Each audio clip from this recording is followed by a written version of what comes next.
uma aulinha aqui. Olha só o que a gente tem. Dá uma olhadinha nesse exercício. Ele fala o seguinte: o deslocamento de um coelho em um laboratório pode ser representado pela imagem a seguir. Nela é possível identificar 6 vetores, considerando que todos os vetores possuem módulos iguais a 10 metros. Responda: represente o vetor resultante e determine seu módulo. Bom, o que a gente tem aqui? Ele sai do ponto A, anda 10, anda 10, anda 10, anda 10, anda 10, anda 10. Tudo bem? A pergunta é: qual é o vetor resultante? Bom, o vetor resultante é aquele que leva do ponto A direto para o ponto B. Esse é o vetor resultante, leva do ponto A direto para o ponto B. O que eu preciso fazer? Eu vou representar ele. Então vamos fazer aqui na nossa folhinha? Vamos lá?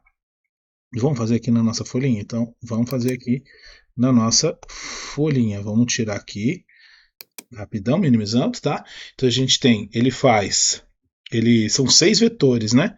São 6 vetores. Vamos colocar de novo aqui para a gente ver. Olha só, são 6 vetores. Ele faz do ponto A, né? Ele vai 10, depois ele vai 10, depois ele vai 10, depois ele vai 10, depois ele vai outros 10 e por fim, por último, outros 10 até chegar no ponto B. Tudo bem? Isso que ele faz. Então é 10, 10, 10, 10, 10. São 6 vetores. Bom, o que a gente vai ter que procurar, portanto? A gente vai procurar o vetor resultante. Cadê a caneta vermelha? A gente estava com uma caneta vermelha aqui, né? Agora a gente não está achando mais caneta vermelha, gente. Cadê? Vamos pegar essa aqui mesmo. Olha só o que ele vai estar fazendo. Vamos do A para o B, né? Então a gente traz aqui, ó, esse aqui é o vetor que importa para nós. É o resultante. Esse aqui é o vetor que importa para nós, é o vetor resultante. Pronto, a gente já sabe representar ele. Agora a gente precisa calcular quanto que ele vale. Isso mesmo, a gente precisa calcular quanto que ele vale. Bom, aqui nós vamos com o Pitágoras, né? Porque você tem 10 aqui e 10 aqui. Então esse total aqui, ó, é 20. Tudo bem? Aí a gente tem 10 aqui e 10 aqui. Esse total aqui é 20, tudo bem? Então, o nosso vetor resultante, ele vai ser 20 e 20, tudo bem? Bom, preciso determinar esse R. Como que a gente faz? Pitágoras, né? Então, você vai fazer R ao quadrado, vai ser igual a 20 ao quadrado, mais 20 ao quadrado. Tudo bem? Então, o meu resultante vai ficar, portanto, 400 mais 400. Tudo bem? Então, o meu vetor resultante vai ficar o que está ao quadrado igual a 800. Aí eu preciso chegar aqui e vou tirar a raiz. Vai ficar a raiz de 800. Então é isso que a gente vai fazer aqui. Aí a gente não tem raiz de 800, vamos fazer uma decomposição. Aí o que a gente fez aqui, ó? A gente pegou e decompôs, né? Pegou esse 800 por 2 dá 400, por 2 dá 200, por 2 dá 100, por 2 dá 50, por 2 dá 25, por 5 dá 5, por 5 dá 1. E a gente chegou a isso aqui, né? A gente vai ter o R, portanto, vai ser o 2 ao quadrado, tudo bem? Aí a gente vai ter aqui, ó, outro 2 ao quadrado, vamos levantar um pouquinho aqui, né? A gente vai ter outro 2 ao quadrado, a gente vai ter um 5 ao quadrado, que saiu, e a gente vai ter o 2, tudo bem? A raiz disso tudo aqui. O meu R, portanto, vamos tirar tudo que tiver ao quadrado e sair da raiz.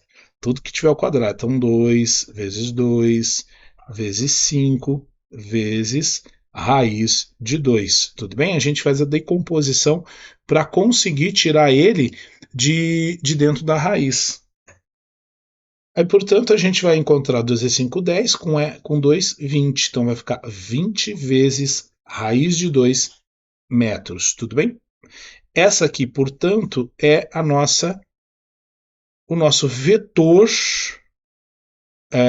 resultante do deslocamento do coelho.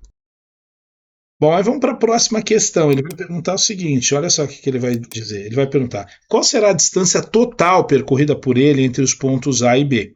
Tá?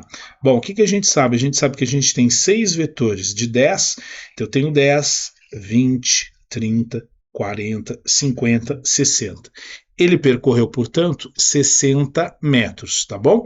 60 metros é quanto ele percorreu. O vetor resultante é esse que está aqui do lado, ó. É o 20 vezes raiz de 2, é o vetor resultante. Mas o deslocamento é de 60 metros. Bom, vamos para esse exercício aqui, vamos olhar. Olha só o que ele diz, gente. Ele diz o seguinte: o motorista dividiu a viagem que realizou com seu veículo em duas partes. Na primeira parte, com uma velocidade escalar média de 50 km por hora, e na segunda parte, com uma velocidade escalar média de 100 km por hora.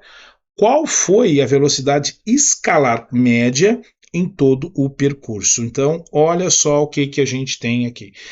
A nossa conta é a seguinte: você tem a primeira parte, que é a primeira distância, ele vai fazer com a velocidade de 100 km por hora. Tudo bem? Ok? A segunda parte, ele vai fazer com a velocidade de 50 km por hora. O que é importante dizer? Que essas duas distâncias aqui são iguais, tá? Porque ele dividiu a viagem em duas. Só vamos conferir aqui a velocidade. A velocidade você pode fazer 50 ou 100, tanto faz, tá? Você pode fazer a primeira parte em 50, a segunda em 100.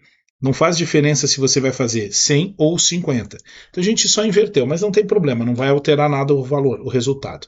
Bom, eu quero saber qual vai ser a velocidade média dele. A velocidade média dele aqui vai ser a distância total, tudo bem? Essa distância total aqui, ó, dividido pelo tempo total. Dividido pelo tempo total. Tudo bem? O tempo da viagem total. Essa vai ser a velocidade média. Então eu vou ter que fazer o D, que é a distância total, toda a viagem, dividido pelo tempo total. Tudo bem? Bom, como é que a gente acha a distância total? A distância total é o D mais o Dzinho. A soma dos dois Ds vai me dar a distância total. Como é que a gente acha o tempo total? Muito bem, então vamos lá. Vamos procurar o tempo total. O tempo total vai ser o tempo 1, tudo bem? O tempo 1 para percorrer essa distância, mais o tempo 2, que é para percorrer essa distância aqui. Tudo bem? Então é assim que a gente faz. Como é que a gente acha o tempo quando a gente tem esse tipo de movimento? Como é que a gente acha o tempo quando a gente tem esse tipo de movimento? Bom, a gente sabe, portanto, que a distância sobre tempo, se você isolar o tempo, trocar, a gente vai ter distância por velocidade. É isso que a gente sabe. Então, o tempo total vai ser o tempo 1.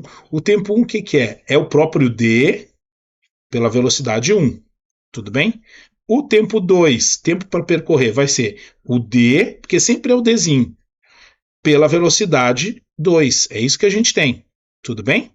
Exatamente. Bom, vamos lá. A gente vai dividir a primeira distância que ele percorre pela velocidade que ele está, 100. A gente divide a segunda distância que ele está pela velocidade, que é 50. Tudo bem? Então a gente chegou a essa conta aqui. Tá bom, e agora? Agora a gente vai resolver isso aqui, ó. Como é que a gente resolve? A gente tem que somar duas frações, né? Então você tem D sobre 100 e D sobre 50. Como é que você resolve? Você vai somar as frações. Como é que você soma frações que tem esses denominadores diferentes? Você vai fazer o MMC, vai ficar 100, beleza? Aí você vai dividir 100 por 100, dá 1 vezes D, D. Você vai dividir 100 por 50, que você divide pelo de baixo e multiplica pelo de cima, vai dar 2. 2 vezes D, 2D. Então a gente tem 2D. Isso aqui vai dar, portanto, 3D sobre 100. Tudo bem? Bom, estamos quase resolvendo. Agora a gente pode resgatar essa equação da velocidade média. Nós vamos descobrir que a velocidade média vai ser 2D, porque você vai sumir esses 2D aqui, 2D, divididos pelo tempo total. Olha o tempo total, que é 3D sobre 100. Tudo bem? Bom, vamos lá. O que a gente vai acabar descobrindo aqui, portanto? Nós estamos dividindo o inteiro por uma fração. A gente mantém o numerador, multiplica pelo inverso do denominador. A gente inverteu aqui. O que nós vamos ter? Vamos cortar os Ds. Vamos dividir 200 por 3. 66,6 km é a velocidade média para percorrer todo esse percurso. Tá bom?